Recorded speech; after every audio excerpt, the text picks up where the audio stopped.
Hello everyone, কেমন আছো তোমরা সবাই? আশা করি তোমরা খুব ভালো আছো, সুস্থ আছো। তোমাদেরকে জানাই শুভ দীপাবলির প্রীতি শুভেচ্ছা ও অভিনন্দন। এটা আমাদের পাড়ার প্যান্ডেল, আর প্রতি বছর কালী পুজোর সাথে আমাদের ফাংশনও হয়, তাই জন্য এখানে পাশে আর একটা ফাংশনের জন্য প্যান্ডেল করা হয়েছে। আর এই আমাদের ছোট্ট পটল সেজেগুজে রেডি হয়ে চলে এসেছে কালী ঠাকুর দেখবে বলে। আমাদের পাড়ায় আজকে উদ্বোধন। তো এটা হলো আমাদের পাড়ার কালী ঠাকুরটা, কি সুন্দর হয়েছে দেখুন, মুখটা খুব মিষ্টি। আমি এই নিয়ে প্রায় 11 বছর ধরে মা কালীর পুজো করে আসছি এবং নির্জলা উপোস করে মায়ের আমি পুজো করি। আসলে আমার ইচ্ছা ছিল রাত জেগে কালী পুজো দেখার খুব শখ ছিল। তো সেই শখ মেটাতে গিয়েই আমি এখন প্রতি বছরই উপোস করি, কারণ আমার খুব ভালো লাগে। কিন্তু আগে পাড়ায় পুজো যখন হতো তো রাত জেগেই হতো, তো এখন আর অতটা রাত জাগতে পারি না বলে পাশের বাড়ির একটা কাকিমার বাড়িতে গিয়ে পুজো দিয়ে দিই। ওখানে মোটামুটি 8টা-9টা থেকে শুরু হয়, শেষ হতে 11টা-12টা বাজে, তো ওখানেই পুজো দিয়ে দিই। নির্জলা উপোসটা আমি আমার নিজের ইচ্ছাতেই করে আসি। সবাই বলে যে উপোস করলেও একটু চা খাওয়াই যায় বা ডাবের জল খাওয়া যায়, কিন্তু আমি খাই না, কিছুই খাই না, জলও খাই না, নির্জলা উপোসই করি। এটা সম্পূর্ণ আমার ইচ্ছাতেই করি এবং আমার ইচ্ছা আছে যতদিন পারবো আমি এভাবেই করব। যখন একদম খুব শরীর খারাপ লাগবে বা কোনো কষ্ট হবে তখন আমি খেয়ে নেব কিছু একটা। আর তাছাড়াও আমি দেখেছি, জানি না কেন, আমার পুজোর সময় খুব একটা খিদা পায় না, খুব একটা কষ্টও হয় না। আমি ঠাকুরের কাছে প্রার্থনা করি যেন এই শক্তিটাই আমাকে সবসময় দিয়ে আসে, আমি যেন সবসময় এভাবেই পুজো করতে পারি।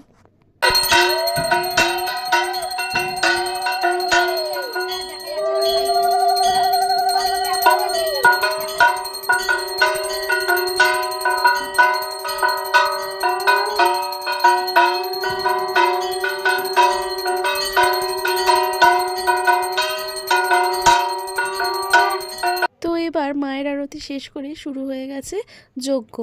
এই ব্রাহ্মণ ঠাকুরটা, উনি যিনি আমাদের পাড়ার দুর্গাপুজো করেছিলেন, তিনি এখানে কালী পুজো করছেন এবং ওনাকেই মাঠে যে কালী ঠাকুর আছে সেখানেও পুজো করার দায়িত্ব ওনাকেই দেওয়া হয়েছে, কারণ ওনার পুজো খুব সুন্দর করে করেন উনি।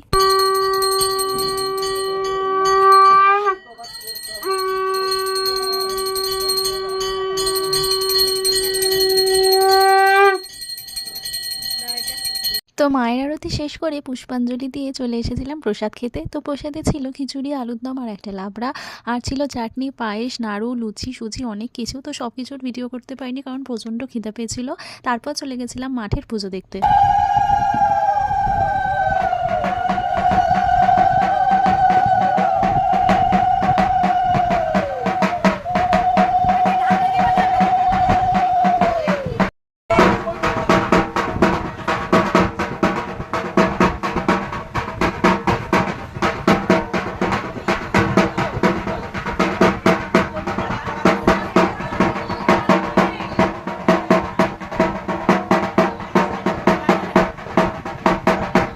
তো মাঠে এসে দেখি যে সবে এখনও জোগাড় চলছে, এখনও পর্যন্ত কিছুই শুরু হয়নি, সবে মাকে মালা পরাচ্ছে। তখন প্রায় বাজে 12টা থেকে 12:30 বাজতে যায়।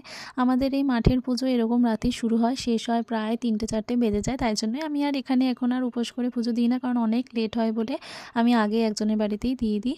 তো ওই যে দেখুন, ওই ব্রাহ্মণ ঠাকুরটাই যেখানে আগে দেখালাম আমাদের ওখানে পুজো করছিল, তিনিই আবার মাঠে এসেছে পুজো করতে।